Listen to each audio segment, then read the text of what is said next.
बंधुओं, मनु जी महाराज के एक पुत्र थे जिनका नाम था उत्तानपाद। उनके पास दो रानियां थीं। एक का नाम था सुनीति और दूसरी का नाम था सुरुचि। सुनीति का अर्थ होता है जो नीतिज्ञ हो, जो धर्मशास्त्र की बात को माने। सुरुचि जो केवल अपने रुचि के अनुसार ही कार्य करे, वो सुरुचि है। अंतर क्या था दोनों में? सुरुचि देखने में ज्यादा सुंदर थी, शारीरिक सौंदर्यता उसकी ज्यादा थी। सुनीति देखने में सुंदर नहीं थी, पर उसका मन सुंदर था। सुरुचि का केवल तन सुंदर था, मन में बड़ी काली लगी थी उसके। संसार के लोग किससे प्रेम करेंगे भैया? कहे मन सुंदर हो या ना हो, तन सुंदर होना चाहिए। वही हाल राजा उत्तानपाद का। सुरुचि से ज्यादा प्रेम करते क्योंकि वो देखने में ज्यादा स्मार्ट थी। सुनीति से कम प्रेम करते हैं, हालांकि उसका मन ज्यादा सुंदर था, लेकिन उससे प्रेम कम करते। संसार में तो तन की ही सुंदरता देखी जाती है, देखी जाती होगी, लेकिन भैया भगवान के दरबार में तन सुंदर हो या ना हो, मन सुंदर होना चाहिए। जिसका मन सुंदर होता है उसे भगवान मिलते हैं। राजा उत्तानपाद सुरुचि से ज्यादा प्रेम करते। सुनीति नगर से बाहर रहती थी। दोनों रानियों के एक संतान हुआ, दो संतानों का जन्म हुआ। सुनीति के बालक का नाम ध्रुव हुआ, सुरुचि के बालक का नाम उत्तम हुआ। दोनों बालक थोड़े से बड़े हुए, 4-4 साल के, 5-5 साल के हो गए। जब बालक बढ़े तो हुआ क्या? ये ध्रुव नाम का जो बालक था, सुनीति का जो बेटा था, एक दिन उसे पता चला कि उसके जो पिता हैं यहाँ के राजा हैं। तो वो मन में विचार किया कि चलो मैं अपने पिता से मिलूं। वो बेटा बाप से मिलने की ख्वाहिश को लेकर के राज दरबार में चला। सिंहासन लगा है, बड़े बड़े लोग बैठे हैं। महाराज उत्तानपाद अपनी सुरुचि महारानी के साथ विराजमान है सिंहासन पे। वो छोटा सा बालक पहुंचा, सिंहासन की सीढ़ियों पर चलता हुआ महाराज के पास तक पहुंच गया। हे भैया, उत्तानपाद के गोद में बैठना चाहा बाप समझ के, लेकिन तब तक जो सौतेली मां सुरुचि बैठी थी, उसने हाथों को पकड़ा और उस बालक को धक्का दे दिया, ढकेल दिया। सिंहासन की उच्च सीढ़ियों से गिरता गिरता जमीन पे आकर के गिरा वो बालक और लगा रोने। और जब रोने लगा वो बालक, सुरुचि ने बड़ा व्यंग बोला। सुरुचि ने कहा, देख तो इस राज सिंहासन पे बैठना चाहता है तो तेरे अंदर भी लायकता नहीं है इस सिंहासन पर बैठने की। एक काम कर, पहले जा भगवान की तपस्या कर। तपसा आराध्य पुरुषम तस्यैवानुग्रहेण वै। और जब वो भगवान तुमसे प्रसन्न हो जाएंगे तो उनसे एक वरदान मांग लेना, मैं सुरुचि के गर्भ से जन्म लूं, और जब तू मेरे गर्भ से जन्म लेगा तो इस सिंहासन पे बैठने का अधिकारी होगा। अभिमान में लोग ना जाने क्या क्या बोल जाते हैं। उसी गर्भ में आने की बात कर रही है जिस गर्भ में आने से जीव डरता है। शास्त्रोचित बात मैं बता रहा हूं। कहा गया है कि गर्भावास समम दुखम न भूतो न भविष्यति। गर्भ में जितना दुख होता है उतना न भूतकाल में कभी हुआ था, न भविष्य में कभी होगा। उसी में आने की बात कर रही है। जब भगवान मिल जाए तब वो बालक रोता रोता घर आ गया। सुनीति मैया ने बड़ा समझाया, बेटा संसार के पिता की गोद में बैठने की कोई जरूरत नहीं, तू जगत पिता की गोद में बैठ जा। उस बालक के मन में संकल्प जगा कि अब तो मैं जगत पिता के ही गोद में बैठूंगा। मां वो मिलते कहां हैं? सुनीति ने कहा, देख बेटा, लोग जंगलों में जाते हैं तपस्या करने, तब भगवान को पाते हैं। ध्रुव ने कहा, मां अगर आपका आदेश हो तो मैं भी चला जाऊं जंगल, क्योंकि मुझे भी भगवान की गोद में बैठना है। वो देखिए, मां तो मां होती है, कितनी भी उपदेश करे उसका बच्चे के प्रति अगाध प्रेम होता है। बालक जब सुबह सुबह विद्यालय जाता है और शाम को आने में जब थोड़ा विलंब होता है तो मां का हृदय व्याकुल हो जाता है, न जाने कहां होगा मेरा बच्चा। वो मां अपने 5 साल के बेटे को कैसे जंगल भेज देगी? मां ने कहा, देख बेटा तुझे कहीं जाने की आवश्यकता नहीं है, तू यहीं बैठ करके भगवान का भजन कर, तुझे घर में भगवान मिलेंगे। लेकिन ध्रुव के मन में संकल्प जग गया कि अब तो परमात्मा को पाना है तो पाना है। मां को बिना बताए जंगल की तरफ चल पड़े। वो बालक नन्हा सा, आवाज थोड़ी बढ़ा दो, चल पड़ा जंगल की तरफ। और जंगल में जब चला तो सारी प्रजा उत्तान पात को गाली देने लगी। कैसा राजा है, अपने पत्नी के मोह में इतना अंधा हो गया है कि छोटे से बालक को जंगल भेज दिया। जब पब्लिक विरोध करने लगी तो उत्तान पात ने घोषणा किया, रोक लो मेरे बेटे को, आज ही मैं उसे राज सिंहासन पर बैठा दूंगा। नारद जी गए ध्रुव जी के पास, बेटा कहां जा रहे हो? ध्रुव ने कहा भगवान को पाने जा रहा हूं। नारद जी ने कहा देख भगवान जंगल में नहीं मिलते, जंगल में सिंह रहता है, तुझे मार के खा जाएगा, भगवान नहीं मिलते जंगल में। ध्रुव ने कहा आप को कौन बता दिया? मेरी मां कहती है कि सिंह में भी भगवान होता है, और अगर भगवान होता है तो सिंह मुझे मार के नहीं खाएगा। नारद जी ने कहा छोड़ फालतू की बात, वापस चल, लौट चल। क्यों? अरे आज ही तेरे पिता तुझे सिंहासन पर बैठा देंगे, वापस चल। लेकिन ध्रुव जी का संकल्प बड़ा प्रगाढ़ हो गया। ध्रुव जी ने कहा आप हो कौन? नारद जी ने कहा मेरा नाम नारद है, मैं नारद हूं। ध्रुव जी ने कहा नहीं नहीं, आप नारद नहीं हो सकते। कैसे? अरे मेरी मां कहती थी कि जिसे एक बार जीवन में नारद जी का दर्शन होता है उसे भगवान का दर्शन जरूर होता है। क्यों? क्योंकि नारद जी उसके हाथ को पकड़ के भगवान से मिला देते हैं। आप कैसे नारद हो जो मुझे भक्ति के मार्ग से अलग कर रहे हो? आप कैसे नारद हो जो मुझे संसार की तरफ मोड़ रहे हो, राज सिंहासन की लालसा दे रहे हो? और हां, यदि आप वास्तव में नारद हो तो नारद जी सुन लीजिए, मेरा एक दृढ़ संकल्प है। अभी मैं भगवान के मार्ग पर केवल 2 पग चला हूं और मुझे राज सिंहासन मिलने लगा, और कहीं मैंने इस मार्ग को पूरा पार कर लिया तो मुझे ना जाने क्या मिल जाए, मैं वापस जाने वाला नहीं हूं। नारद जी ने देखा वो बड़ा ये तो संकल्पवान बालक है।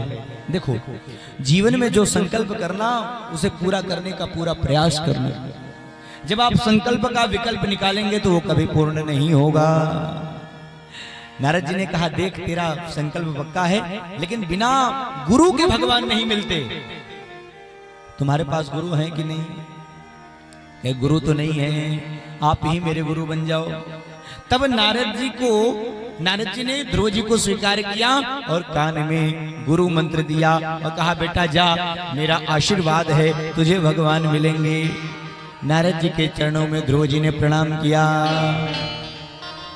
सारे तीर्थ धाम आपके चरणों में, हे गुरुदेव प्रणाम आपके चरणों में। सारे तीर्थ धाम आपके चरणों में, जय हो में। हे गुरुदेव प्रणाम आपके चरणों में। सारे तीर्थ धाम आपके चरणों में, हे गुरुदेव प्रणाम आपके चरणों में। सारे तीर्थ धाम आपके चरणों में, हे गुरुदेव प्रणाम आपके चरणों में।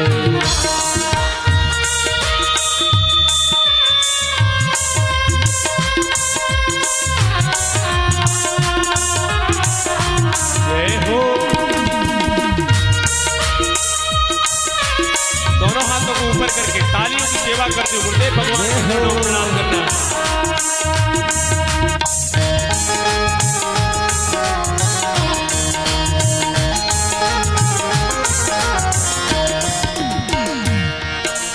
जन्म के दाता मात पिता है आप कर्म के दाता हो, आप कर्म के दाता हो, आप कर्म के दाता हो। आप मिलाते हो ईश्वर से आप ही भाग्य विधाता हो, आप ही भाग्य विधाता हो, आप ही भाग्य विधाता हो। दुखिया मन को रोगी तन को, दुखिया मन को रोगी तन को मिलता है आराम आपके चरणों में। ओ हे गुरुदेव प्रणाम आपके चरणों में। सारे तीर्थ धाम आपके चरणों में। हे गुरुदेव प्रणाम आपके चरणों में। हे गुरुदेव प्रणाम आपके चरणों में।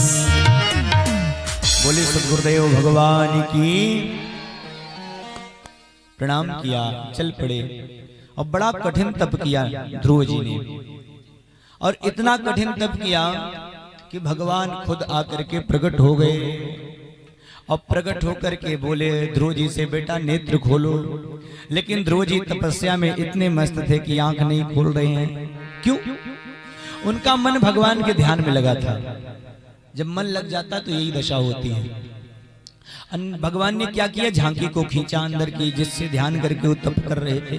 घबरा के नेत्र खोले, देखिए भगवान सामने खड़े हैं। प्रणाम किया, स्तुति किया। भगवान ने अपने संघ को कपोलों से स्पर्श करा दिया, और बड़ा सुंदर स्तुति जब किया, भगवान प्रसन्न हो गए। बोले बेटा बर मांग ले, क्या चाहिए? ध्रुव जी ने कहा, अब कछु नाथ न चाहिए मोरे, कुछ नहीं चाहिए। भगवान ने कहा, अरे तुझे राज सिंहासन चाहिए था, तुझे एक पद चाहिए था, हाँ उसी से दुखी होकर के तपस्या करने आया है, अब कह रहा है कुछ नहीं चाहिए, ये कैसे? ध्रुव जी ने कहा, प्रभु पहले ये आरजू थी कि जाने सारा जमाना। पहले मैं सोचता था कि मुझे नाम मिले, वैभव मिले, ऐश्वर्य मिले, पद प्रतिष्ठा मिले। पहले ये आरजू थी कि जाने सारा जमाना। लेकिन हे मेरे श्याम, तेरे नाम ने बना दी मेरी जिंदगी फसाना।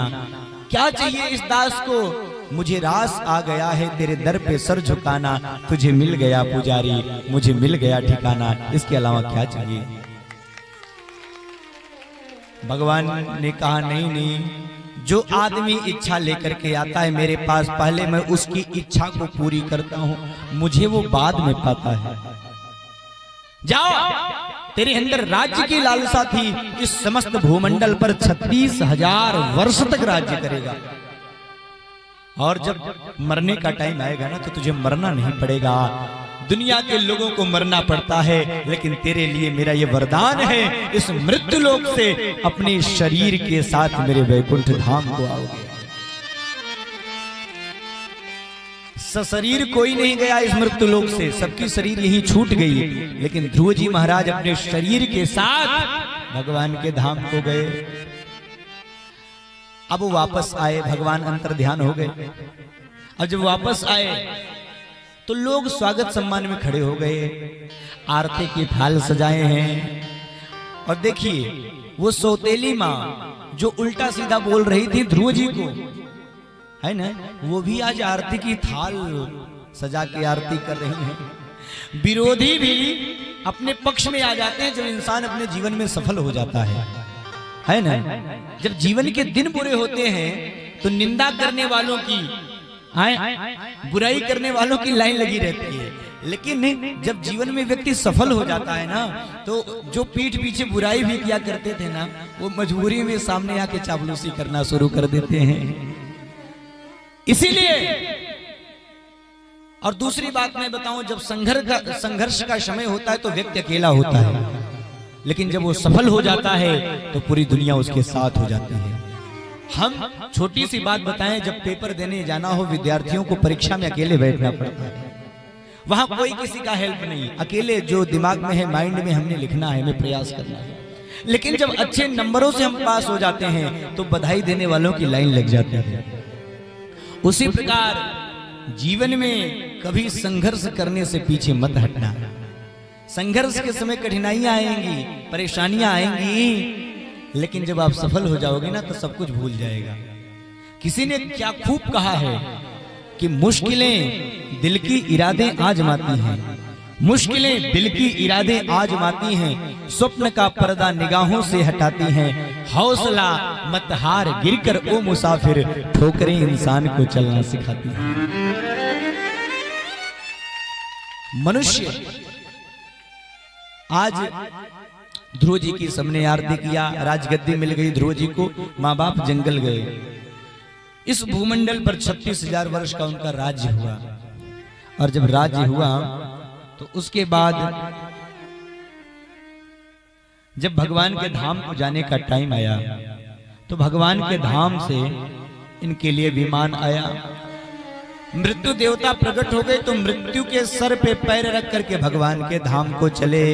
मृत्योर मूर्धनिम पदम दत्वा आरुरोहाद्भुतम गृहम, भगवान के घर को चल पड़े। हे भैया,